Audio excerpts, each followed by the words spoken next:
Hello, everyone. Anina Malherbe-Lan back for another update for Vivid Earth today. I'm happy to be back with you so soon. And as I said, I'll be hopefully much more regular from now on.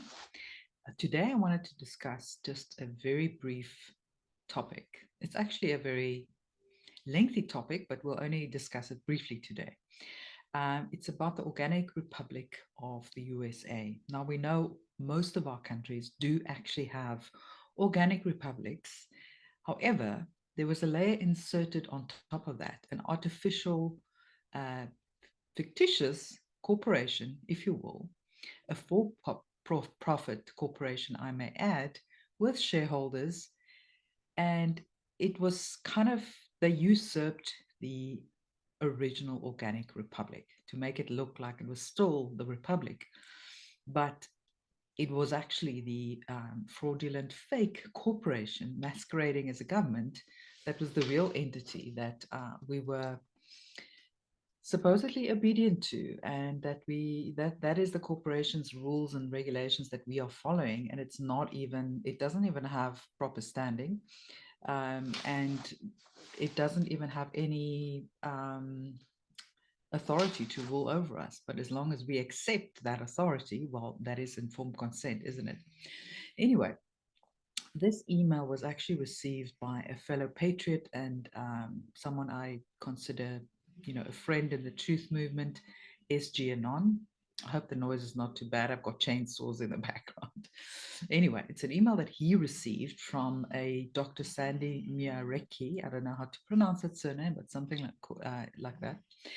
And this person wanted to share. Um, it, the email read, I had an opportunity to put all the Republic's military involvement into one document, which is pasted below. This is to answer questions from folks that want more evidence of the authenticity of this Republic. Feel free to share with anyone you wish. So here I am sharing. I did share it on my Telegram channel, but I think it's worth, making this into kind of a video just to summarize, because I think the information is very crucial. A lot of people are very doubtful. They don't know what to believe anymore, but this kind of summarizes it very nicely from beginning to end. So you can see how the puzzle pieces fit together and how this whole White Hat Alliance came about. And the letter 17, the one I'm talking about, we're calling it the letter 17 because we have to speak in code here on YouTube. But if you count what is the 17th letter of the alphabet, I think you can catch my drift if you haven't already, in case there are newcomers who are not familiar. Anyway, it read, the good guy military started off with a group of patriotic retired generals around the time of the JFK assassination in 1963. They've been working on this plan to save America for 60 years. That same group of patriots had 300 of their members killed when they acted too soon, and the Clintons had them killed during his presidency between 1993 and 2001. That same group of military were the ones that approached Tim Turner and his colleagues and patriots that were teaching constitution classes and had a radio show back in late 2008. They needed to restore the republic before April 1st, 2010, because of a treaty and executive orders from President George W. Bush, Sr., that is. And his presidency was between 1989 and 1993, where the United Nations would later be allowed to take over America in terms of unrest. This is called suzerainty. I don't know how to pronounce that. I've never seen that word, to be honest, but it sounds interesting. So basically, the UN would be, if there's an unrest in the US, they would be allowed to come in to restore order. Hence the UN peacekeeping military, so to speak, that they put into place. We all know why that was created, and what they really were going for, which is a one world government with their own army, their own military. But anyway, I digress. Tim Turner prayed and fasted so that God would tell him what to do to restore the republic.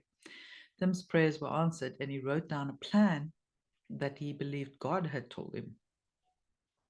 He brought the plan to the military, and they asked him where the plan came from, because it was the best plan they had ever seen in 50 years. The Patriots were ultimately successful and had at least 26 states reseated. Wow, I didn't know that.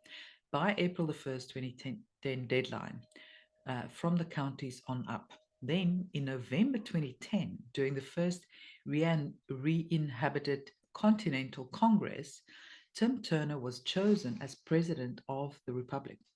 Over the next few years, Tim attended several meetings with the US military in Arlington and Atlanta. That same group of military had a meeting with two members, they were retired military, of the Republic in 2013.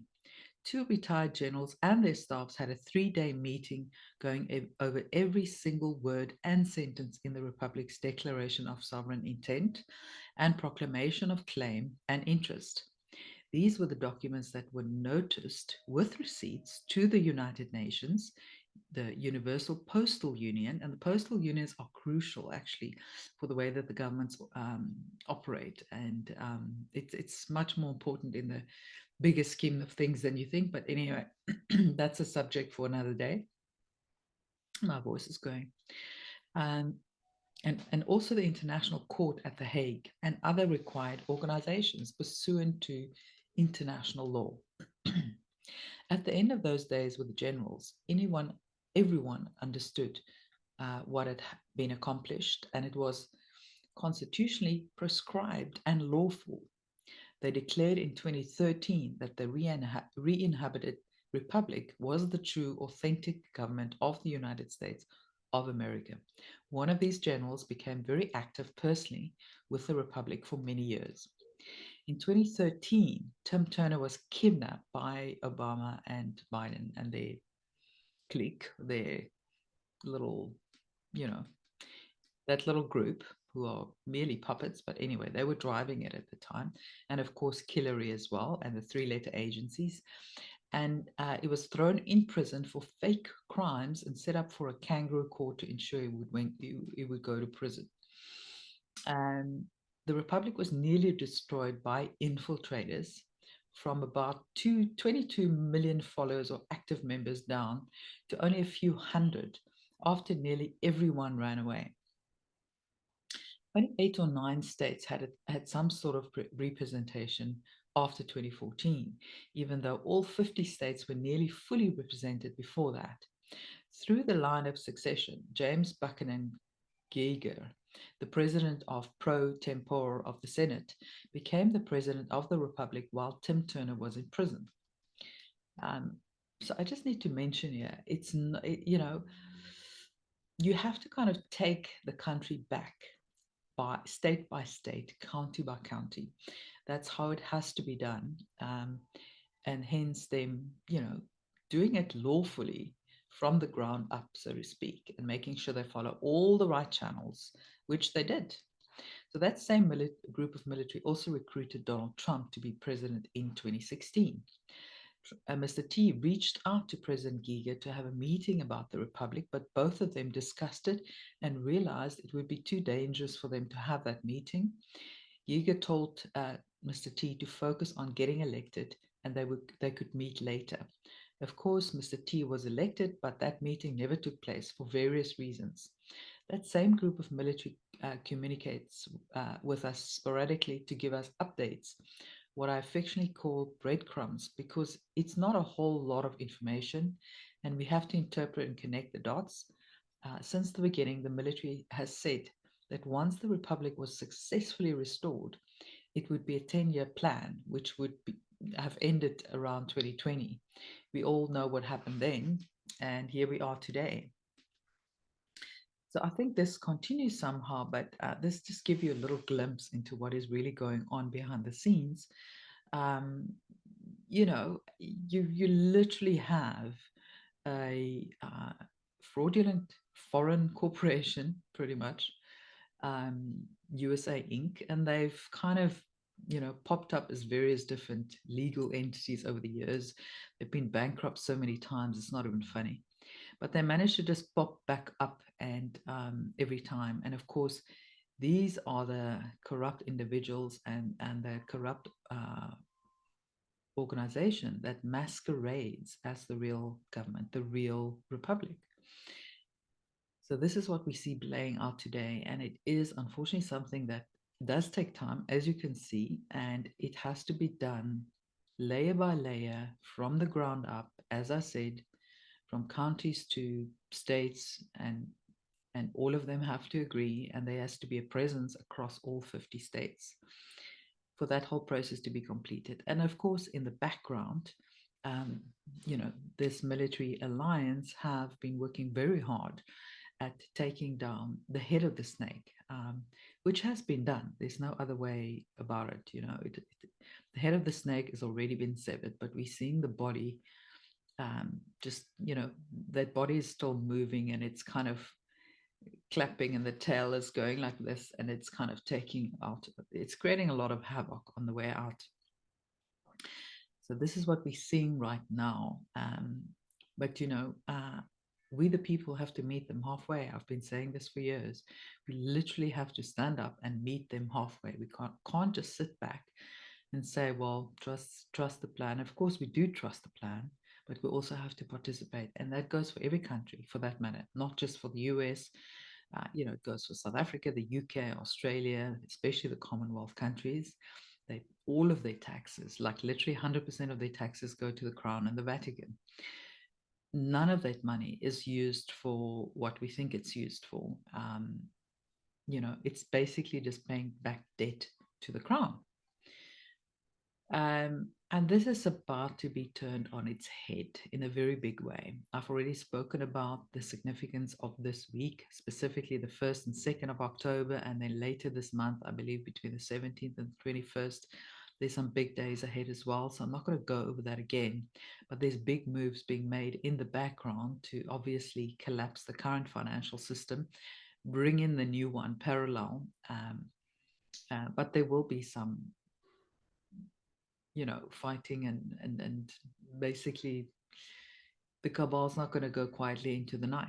So, they are creating a lot of havoc. Whatever power they have left, they are using. But like I said before, the victory has been assured. It's now just some of the battles still playing out. So, yeah, I hope that provided a little bit more insight on what's been going on, a few more facts that you perhaps didn't have before. But yeah, all of our countries are going to go back to the organic republic, or the organic original country. Not everyone operates under a republic, but most do. And that's where we're going back to. We're also going to be going back to common law. This fake maritime system will be done away with. And, there is a bright future ahead. We just need to keep imagining the bright future instead of focusing on all the details and all the little minions that are still fighting back. We just shouldn't give them any energy anymore. That's how we focus on creating the new world. It's not like we refuse to recognize it's still happening. It's just that we're not giving it energy. We know it's there and we recognize it, but we're not going to give it our energy and our time every single day. Rather, we use that energy to co-create this new earth that we're trying to usher in as we speak. So keep imagining what that new earth would look like, how it would work practically, how would it function, how would the governments function, how would the food supply function, all these things. There's so many things. We have to reinvent everything. Fortunately, a lot of people have already done a lot of, groundwork on that, but it's a co-creation process. So everyone needs to get involved, and there's a little puzzle piece that everyone holds in this process and also in this great awakening. So whatever you have, that little puzzle piece is unique to that bigger puzzle. And I would just encourage you to focus on that and unlocking that, potential of that puzzle piece, and giving it time and space to breathe and to flower and to flourish. And that's what we can do from our side. So I'm going to wrap this up. I hope you found that interesting, and I will be back with you very soon. Sending you all much love.